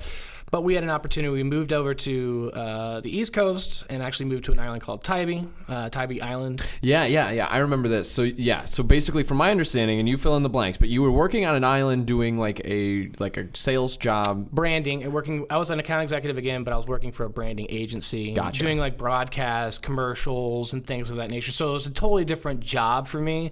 Very creative, being able to utilize my skills. Cool. Doing very well. In fact, not only was I doing that kind of work, but I also had another job. I was a karaoke DJ. Really? Yeah. In a smoky... Do you have a name? Do you have a DJ name? No. DJ? We're like, all right, up next is Noah Chrysler. He's going to sing a little Divinals. And if you want to touch yourself, you can. Put $1 in the bucket. We'll put your name to the top of the list. Take care of that bartender. $2 Jello shots all night long. Noah Chrysler. Yes! This is my favorite. Oh my God, okay. Yeah. So yeah. I love to sing. I was going to the smoky bars right next to my house, which was not a good idea. Having a bar next to your house. Because it's like, oh, what am I going to do today? I don't know. Yeah. I don't know. So I was in there so often that the karaoke DJ that was in there was like, oh, you sing a lot. You should be the karaoke DJ because I'm quitting. I'm like, oh, that's so sad. But yes, I'll take over. Yeah. Didn't know what that really entailed. 3.5 hours, 4 hours every Friday and Saturday night, starting at 9 o'clock till 1 o'clock every Friday and Saturday night. Tell your friends, tell your family. It's always going down at Gaina's Bar and Grill. Yeah. Anyway, that spiel right there actually worked. It got packed. There was tons of people in there all the time. It ended up becoming #1 KJ on the island. They called them KJs, not DJs, but karaoke. Karaoke jock. Yeah, so I was doing good there. I lived on the island. Had a good time there for a little bit. But then, Hold on, this is amazing. I love this. Oh, yeah? You're the karaoke king on Tybee Island. Yeah. All right. This is a great chapter. Oh yeah. So, little looping action. Hold on to my mic here. So yeah, Tybee was great. Beach cruiser living. Didn't have to leave the island for a number of. Are we good on time or? Yeah, no, we're fine. Sorry. Okay, cool. Blowing up text messages. You're popular, man. I know. Yeah, Hey, I get text messages from my mom every now and then. It's mostly emojis and stuff. Love that My stuff. parents recently discovered in the past couple of years emojis. And Yeah, that's all they do. Yeah. And they started talking with emojis too. It's like, I thought kids did that, and the parents like, we're doing it too. Yeah, We yeah. figured it out. Yeah. Right. So Tybee, beach life, it sounds great, but again, bars next to your house, things can get monotonous over time. But the decision was made to move back to Atlanta. Another opportunity with a technology company, which you may know about, which we probably don't need to say the name, but probably is. I got an opportunity there and started working in Atlanta, which is where I met my wife, right? Mm-hmm. I met her pretty much right off when I moved to Atlanta, I went out to a bar. I went out to the Masquerade and actually met her on Halloween watching a punk rock band. I thought it was love at first sight, right? Yeah. And her friends actually were living with her at the time, and half of her friends like, no, don't talk to this guy, and the other half was like, yes, talk to this guy. That's it. That's the exact right ratio that you want, because it's like he's mysterious and I shouldn't, but he also could be great. Like, so yeah, it's perfect. And it was going pretty fast too. It was like, oh, hey, you want to come home? I'm like, well, I just met you and I'm all by myself, and you have 4 people and I'm by myself. I was like, oh, whatever. Anyway, so it worked out very well. Became really good friends with her friends as well. And obviously it was a nice transition to Atlanta, started working for the company. And over time, obviously my wife and I fell deeply in love, and obviously we got married and so forth, kind of expediting the storyline here a little bit. And over time, people in the company remembered that I used to be a singer, and said, hey, there's this cover band. We would love you to start singing in this. And I was like, oh, this is great. So I get to sing in a cover band, be married, and work in a technology company. Life is good again. Life is great, right? Yeah. Living in Atlanta, as you know, is not always the best. And working in this band, we would play like Fido and other festivals. Yeah. But this was all covers. Gotcha. So you get up there, you play Fido is an Irish pub in Atlanta that is fantastic and was loved by the people at the company that we worked together for. Lots of memories. Yeah. We're going to get to you in a second. Yeah. We're definitely going to get to you. Fantastic. In our experiences at Fido's and stuff. Yeah. But, no. Oh, boy. I don't even remember most of those. I wonder why. I think we were drinking Kool-Aid. So, no, the storyline goes, in this cover band, playing shows and so forth, and I actually went out to a benefit one day, and at this benefit concert, it was less fortunate people, and it was starting to get like this feeling of like, man, I'm doing a good thing, raising the money for these people, but hey, wow, this is just kind of opening my eyes to, again, the world of less fortunate people and so forth. But after that show, it kind of pushed me back a little bit, because I was spending a lot of time just going to bars, hanging out with friends, not doing anything outdoorsy, like at the beach. I've been in Atlanta for a while now, and I'm just kind of like doing my own thing indoors a lot. And I went over to my friend's house, and we actually picked up some Popeye's chicken and some champagne. That sounds great. Yeah, we're going to have a good day. Fun little afternoon, yeah. I mean, who doesn't like champagne? That sounds Popeyes? like a great time today. Like, I might go do Popeye's chicken and champagne. It's great. It's a great combination. Anyway, so we're hanging out, eating some chicken, drinking some champagne. And I'm on the back deck, and he needed some cigarettes. So I went and got some cigarettes, came back, we're hanging out, and just talking about life in general. And this gentleman that I'm talking about, which I'm trying to not put names in there on purpose, was the same gentleman that I had met my wife at. So in short, that set of friends was her best friend, my wife's best friend, and this gentleman. They got married and lived down the street, so they were living in the neighborhood. We stopped by there fairly frequently. Okay, so yeah, it was like you guys are kind of tight. You're couple friends or couple whatever. Friends. Yeah, Who wouldn't like them living in the neighborhood as well? Married friends, best friends, blah blah blah.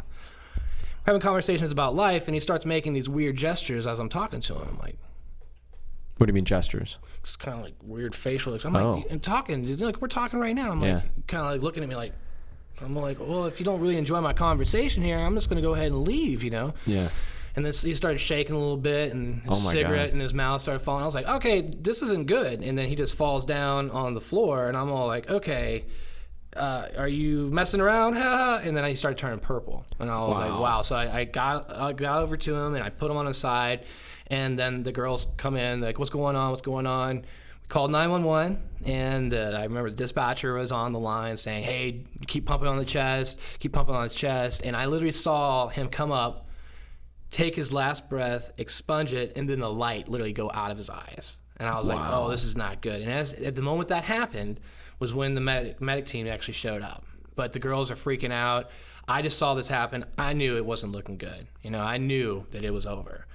And we went to the other room. I'm trying to console the ladies while they're in there just pumping away, trying to get this guy, revived. And they couldn't figure out what was going on. And this guy was in his 50s. He was a smoker. He was not very active.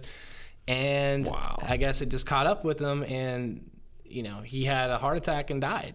So there was pretty much nothing I could do. So at that point, kind of everything changed, your perspective. on your life to date and all these wonderful things that could happen.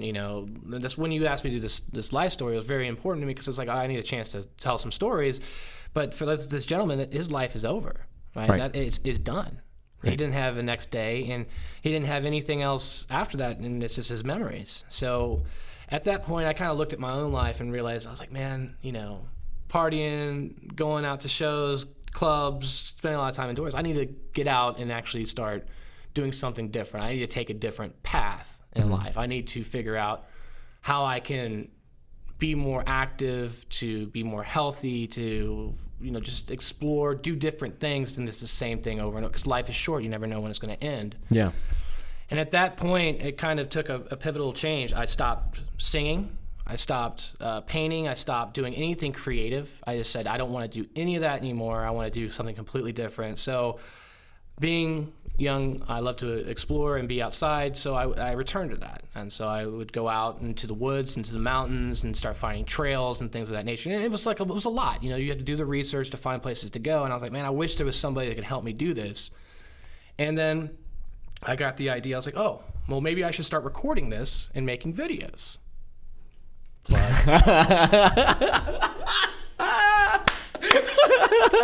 Fantastic. What a great... So what am I going to do here? I want to inspire people to live a healthier lifestyle, to help them find places to go, to enhance their lives. They're not doing the same old thing. Not just a weekend warrior. They're feeling good about accomplishments, reaching new heights. Right? Yeah. And so I started recording a series of videos and putting them on YouTube. And, everybody that starts off with YouTube, it's the same scenario. Like, be a shaky video. Right. Like, hey, guys! Like, yeah. And it's always cringeworthy. And, you don't know it until years later. Yeah. So I make a bunch of videos, and we're going to segue into the next segment here with Noah Chrysler. So hold on a second before we get there. So I think that that's such a really cool, powerful thing where, you see this horrible experience, right? And you're there, and you see someone that you're close to, and you've probably known for years pass, and then you kind of take inventory of your life and actively decide to kind of go in a different direction. That's amazing. Like, I don't know. And yeah, I mean, at this point, or, after you'd been making videos for a couple of years, we kind of met, and then you told me that story after a couple of months that we knew each other. And that kind of blew me away. Cause I think that, I don't know. I think the people that I like the most, right, are people that live intentionally. They make decisions. They understand why they make the decisions that they make, and then they go and they make decisions that are against the grain usually. And I think that that's a perfect example of that, where I saw this thing happen. It made me think I made this other cool thing, and it is now, taking off, which is really cool. So I want to thank Noah Chrysler. Is this the right camera to look at? Sure. So Noah comes in the office, and he's like, yes, I would like to talk to the manager or whatever. And he's like, manager, I'm not here to sell you anything, but I need a job. And he actually gets the job, and he comes in there, and he's like, oh, hey, I'm Noah Chrysler, and I'm going to change everything. And I was like, oh, wow, this guy is out of college, and he's going to blow my mind here with everything that he knows. So hold on. So just for some context, I'd moved to Atlanta at the beginning of 2019. It was Christmas. It was Christmas 2018. Cold outside. Yeah, it was very cold. Which I was shocked when I came into Atlanta how cold it actually gets here. It gets pretty cold. But anyway, I came and I was living with my sister, and I was like, Jamie, I'm moving out in a month. And she's like, what do you mean? I'm like, I'm going to get a job and move out of here in a month, because I hate the couch thing. It's miserable and awful, and I don't like it at all. So I made a resume, I made a website, and I was like, great. And I did the apply online thing, and I did that for weeks and weeks, and it was like, oh, cool. Nothing. And I'm like, okay, fuck it. I'll march up there and knock on doors. And so I went to NBC. I went to I went to the CNN building, and I tried to how'd that go? Not well. Can you believe that? Security. So yeah. I tried to like knock on the door and like get into the office and like hand out my resume, and like I spoke to this receptionist. She was terrified. She was absolutely horrified because it was right at the time of like Trump and everything, you know, and people like really hated CNN because So they thought you were going to. They thought that they were like, you cannot hand things to us. I was like, what do you mean? They're like, you can't hand items to us. Oh, because it could have something on the paper. Anthrax. Oh, yeah. So you're like, so this paper thing is not working out. It's not going to happen. Yeah. And just a lot of that. Just a lot of like going to places, having them be like, cool, we'll call you if something comes up. So you went to a smaller building, not like CNN, but looked like a good corporate building. You just picked a door, walked in the door. I would look up job posts. Oh, okay. So and then I would systematically go to the locations around. So you go in there, you get the job, and so Noah comes down the hallway. I'm like, oh, okay, this guy's going to change the world. He's going to slice bread differently. I get it. Cool.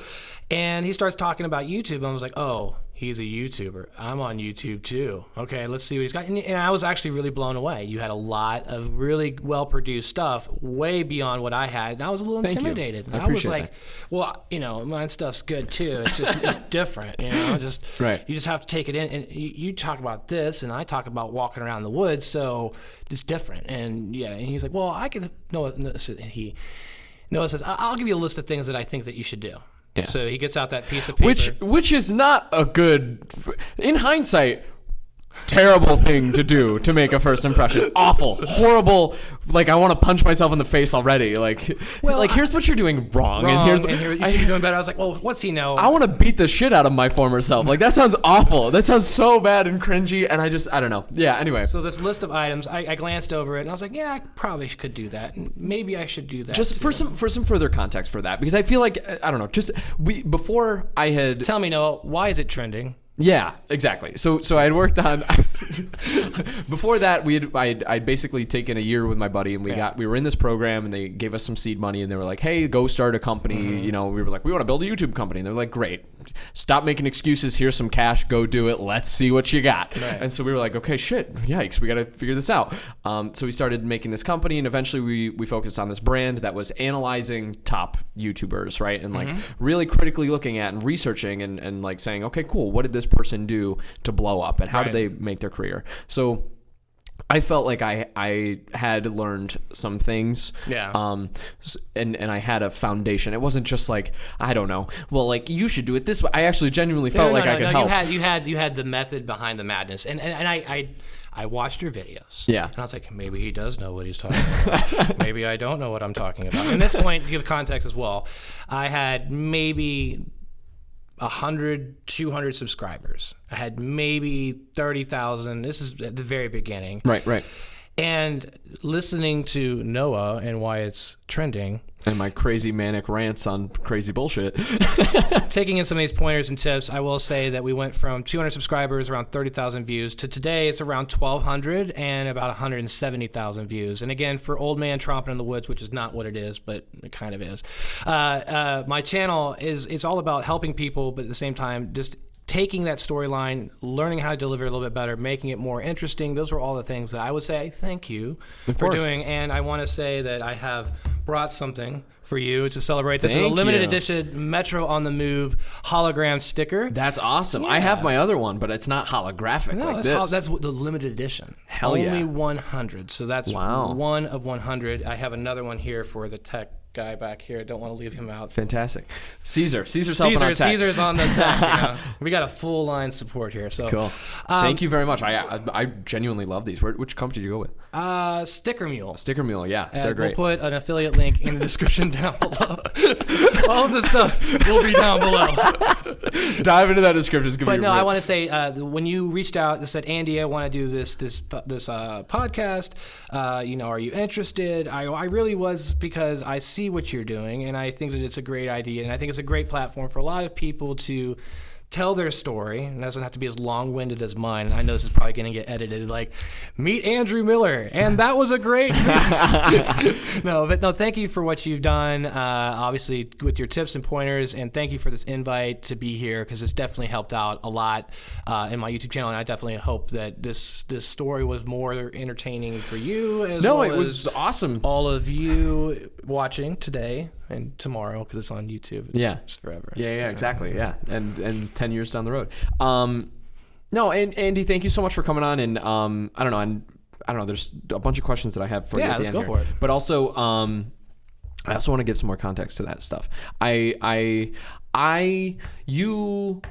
I really, really, really appreciated our friendship when I was working at that job because yes, I did walk in there guns a-blazing, after college. You made some friends too, right? And I made some friends. I made some enemies as well, which is not, but I think that there are, the nice thing, you can get a job by doing that. You can get a job by making your resume and going hyper crazy focused on it and building a website and going hyper crazy focused and getting tons and tons of feedback and making sure that they're the best things possible and then going crazy and walking up to random businesses and knocking on the door. Yeah.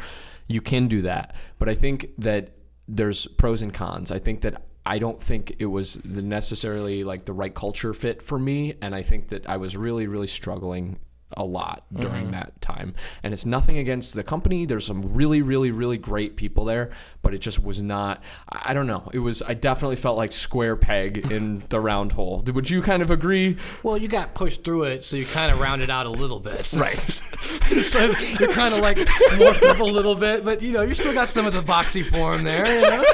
I was kind of like cheese gratered into the hole, and I was like, one of the most difficult times of my life, and some of the conversations we had kept me sane, and I don't know, I genuinely appreciate that stuff, and I hope that it wasn't too uncomfortable when I handed you a list of things hey, Well, I guess the biggest advice I think I have for anybody in life, because you've seen there's been a lot of challenges along. There's some things I cut out too. I didn't want to add to everything in the story, but if you go out in life and you think you're the biggest and you're the baddest, you're always going to be shown up. Kind of like the Hollywood story. You think that you're going to make it, but there's 10,000 people. You just have to be yourself. You have to roll with the punches. Right. And, obviously fight back when you need to, because being bullied, there's a certain point when you need to fight back. But rolling with the punches and just taking it with stride and, what can I learn from this and how can I grow from this is really the advice I would give to anybody, because life is never going to be I'm just going to tell you from here, zero to hero, there's going to be lots of ups and downs along the way. Right. It's like hiking, pointless ups and downs, but you're going to see a summit, then you're going to go down to the valley. You're going to go see the summit, now you're down in the gap. So, it's all about taking an opportunity like you did and not necessarily getting pushed through with the cheese grater, but, just taking it with stride and, learning from it as you go along is really what I think part of what I think you're totally right. I think I was very idealistic, and I was like, this, Domino's, success, done, easy, millions of bucks. And I was trying to force it, right? And you're totally right though. It's it's an ebb and flow, and you gotta recognize the opportunity, capitalize on the opportunity, do everything you can to get luck on your side when the opportunity presents itself, and work your ass off. But at the end of the day, don't force it. Because you're not going to win. Right. Entropy is going to win every time. And so you got to ride the wave. You're not going to make the wave. I don't know, ride it. So the come up for Noah, I remember he gets his own place and he's like, yes, I got my own place now. The lights. You gave me such a hard time about the fucking lights. Because you are on Craigslist and you had a Craigslist story, which that's true. It's a pretty good. Have you already covered that? I have not. Oh, you need to tell. I'm going to tell my full story at some point. It's coming up. Yeah, it's coming up. So Noah tells me, he's like, yeah. I am got my own place, and I got some new sneakers, and I got some new LED lights. They changed color. I'm like, see, Noah, you're on the come up. Why are you sweating all this stuff? You got LED lights in your house. I don't even have LED lights in my house. There you go. And you did. You got new sneakers. You can buy LED lights for $20 on Amazon. Is there a link down below? There is. So it's an affiliate link. Make sure you. I love this. We're really making so much money off this. Exactly. No, but yeah, I don't know. I just really appreciated your I don't know, like your input and stuff, and it was really great. And the other thing with the YouTube thing, I mean, I think there is that natural inclination where it's like, because everybody's got the number next to their name, right? And it's like, well, this number is my number, and I built this number, and my number is great. And then when you see somebody else who has another number, it's natural for you to be like, is their number higher or lower than mine, or is it about the same? And like, some people want to show their number. Yeah, I know. I don't know. I don't understand those people. Yeah, it's weird. Why not? Well, but I agree. But I think that what I realize is like, I hope you get to 1 million very, very quickly for a very selfish reason. The views or 1 million subs. Oh my God, that'd be great. We need right? to reach out to Mr. Beast. He does make that happen for some people. Yeah, I saw that video. It's maybe cool, with you reaching out. But not even that though. I don't think that we have to. One thing that I'm trying to do with this is like, you don't have to reach out and hope and pray, right? It's like, no, like if you just utilize your network right here and like you invest in the people around you, then like my point is like, I want you to hit that, because for a very selfish reason, when you do hit that, there's a much more higher chance that I will be successful, right? It's not a zero sum game. This is our first collab. Have you done collabs with other? Oh yeah, I've done a bunch of collabs and stuff. But this is my first. Really? This is my first one. Well, glad to be your first there. I don't even want to. I'm trying to be PG here, but I guess I pop something. Fantastic. But yeah, no, I mean, I just like, yeah, I think realizing that is really important. This is not a zero-sum game. If there's anything I can ever do to help you make anything in the future, let me know, because like I want to see you blow up and explode. And yeah, and that's why I handed you that list. It wasn't to be like, well, here's the right way to do it. It's like, no, like, I love what you're doing. I think that it's very valuable. You can connect with more people if you have if you look at the click-through rates on your thumbnails and you analyze the ones that perform the best, and then you double down and iterate on those ideas, and you feature a face prominently, and then okay, cool. You also do the SEO route, and you say, great, okay, great. I see that gear reviews are some of my top things. Cool. How can I make a bunch of gear review videos for super cheap? Right. I'm gonna go get all the cheapest shit that I can get at the mountain store. I'm going to make a bunch of SEO videos about that. I don't know, whatever. There's a million little things. I love those. I could talk about that for years. I can tell. The passion's coming through. Passion for the tube. Exactly. Passion for the tube. But I'm super glad that you're seeing some success, and I'm glad that I had some small impact on that. Andy, I've got 2 questions for you that I ask of everybody. Yep. Looking back at your life, what do you think are some of your strengths, your biggest strengths, and what do you think are some of your biggest weaknesses? Ooh. All right. So, I guess we start with the strength comes from always being able to see past the immediate, right? Nothing is always crappy I shouldn't say nothing is ever, because some people do have crappy lives for changes, and it's just really sad. But getting focused on the moment is where a lot of people, it could be a weakness, but the strength has always been being able to look past that, knowing that this is temporary and this too shall pass. It's like basically like I'm striving for this goal. There might be this happening right now, but if I put my head down, I'll always be able to reach that. So I always had a more half-full approach to life.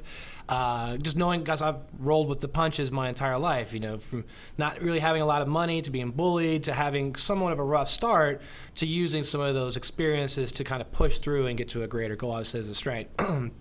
Weaknesses, when it comes to people, I do have some sort of a dependence on a network. I do like to think I'm an independent, but my weakness comes from I don't like to feel completely isolated either. So strength comes in numbers. To have a network, to have a community, I'd say some of my weaknesses comes from if I'm too out there by myself, sometimes I start questioning my own decisions because I don't have that support.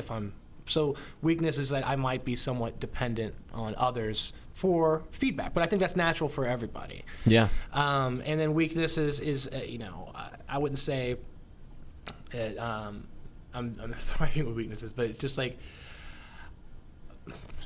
that's kind of just a weird. How do other people respond? No, I think you nailed that. Honestly, that's one of my favorite answers to that question, because I resonate with that really hard. I think I could learn a lot from that strength because I tend to be reactionary, right? Where, oh man, I had a bad day. Everything's the worst. Right? It's never gonna get better. And, Right. And then you wake up. And it's Sober. another day. Yeah. So Like, oh, this is nearly as bad as I thought it was last night. Now I gotta fix that drywall. Shouldn't have punched it twice. Maybe you should just want it once. But yeah, and then the weakness too. I think that I definitely resonate with that. Where you gotta. Yeah, I rely on other people a lot sometimes for like validation and stuff too, and that's a dangerous. Are those your cowboy boots? There's cowboy boots in the studio that weren't there when we started. That's the techies. Really, Caesar? Are those your cowboy boots? Yes, they are. Fantastic. I was wondering whose cowboy boots they were at first, but then I noticed the socks. And I was Hilarious. Like, I get it. It's hilarious. Little segue at the end of this episode here. Cool. Last question. If you could give a piece of advice to your younger self, or to my audience who might be a little bit younger than you, what piece of advice would that be? This is great. Yeah. Do not go into debt on student loans. Okay. That is the number one thing. At all. Zero. Like, $0. As much as possible. Yeah. Like, okay. I mean, if you do go into debt, have a plan. If anything, when you are starting out, 18 to 22, right? Those years of compiling debt will follow you for the rest of your life. So the what I wish I could have told myself back in the day was, do not take out any money for school. Pay that as you go along, because if you get out of school, especially when I graduated, was in a recession, right? Had to defer, and all of that money, kind of the interest, kind of just buried me for years. It will bury you. It'll limit your ability for the future to be able to make decisions. Branch out, be creative, do what you want to do, because you're going to be forced into, I got to have a job, I got to pay the bills, and you're going to be so focused on that, you're not going to really have a good quality of life. So, advice to my younger self. Keep your eyes on the prize, get your education, don't go into debt over it, and then once you get out, do not buy a fancy car. do not buy the most expensive apartment. Save up as much money as you possibly can, $10,000 or more if possible. So then when you are ready to make those life-changing decisions, it's not going to result in ultimate failure, you back on the couch at your sister's house or whatever it might be. You at least have some sort of a baseline to pivot off of for the future. It's always about look at who be respectful to the person who you're going to be in 10 years. I guess that would be what I would say to a younger generation is consider your decisions today and be considerate of the person that you might be 10 years from now, because you're going to change and you don't want to look back on your life saying, man, I wish I would have done this differently, because regret is the most expensive thing in life. It's more expensive than anything, because no matter what, you can't change the past. So just be considerate of who you're going to be in the future and don't bury yourself in debt. I love that. Very practical, very real, very helpful. Fantastic. One last thing I'm going to say. I feel like that's partially the reason why I wanted to start this show is because I hated that feeling, and we talked about it. When you first make a YouTube video, you look back at it, and it's the most cringy, awful thing you've ever even conceived, right? And so part of the reason why I wanted to do this, I had this thought. It's like, okay, what is something that I could do that would be good for me, that 10 years from now I could be proud and not cringe, like when I see it. You might cringe. I might cringe. I'm going to cringe. I mean, it's conversations are why weird. Why did I get that old man to come on my show? I could have been getting so many other people. No, it's more cringy when it's like, okay, he said that thing and I wasn't listening, and then conversations are these weird, clunky, difficult things for me sometimes, but yeah, but so I think that's amazing advice, and I appreciate that. And I don't know. Thank you, Andy, for the all of the advice you've given me for years, and thank you for doing this. I appreciate it. Guys, thanks so much for watching. If you would like to check out Andy's content, link is in the description. And yeah, I don't know. What do you got coming up? YouTube.com/Metro on the Move. Instagram, #Metro on the Move. Love to hear your feedback. Love to hear any comments from all viewers. Thank you so much for tuning in. Thank you, Noah. I appreciate this opportunity. Of course. Yeah. Thank you. If you guys could go ahead and like this, post a comment with, I don't know, what your favorite bit of this. What do you think about Andy? I don't know. That thing in Orange County. I can't believe Noah doesn't know what Orange County is. Oh man. Or yeah, I'm glad you spit on that kid. What a great story. Yeah, guys, post a comment. I want to hear your thoughts. If you could like this, that'd be fantastic. And if you're listening on a podcasting app, I'd love it if you could give us a 5-star review. That really helps us out, get discovered on Apple Podcasts. So, guys, thanks so much for watching. Have a great day. Andy, thank you for hanging out. Appreciate it. All right, anytime. Sweet. Cheers. Peace. Boom.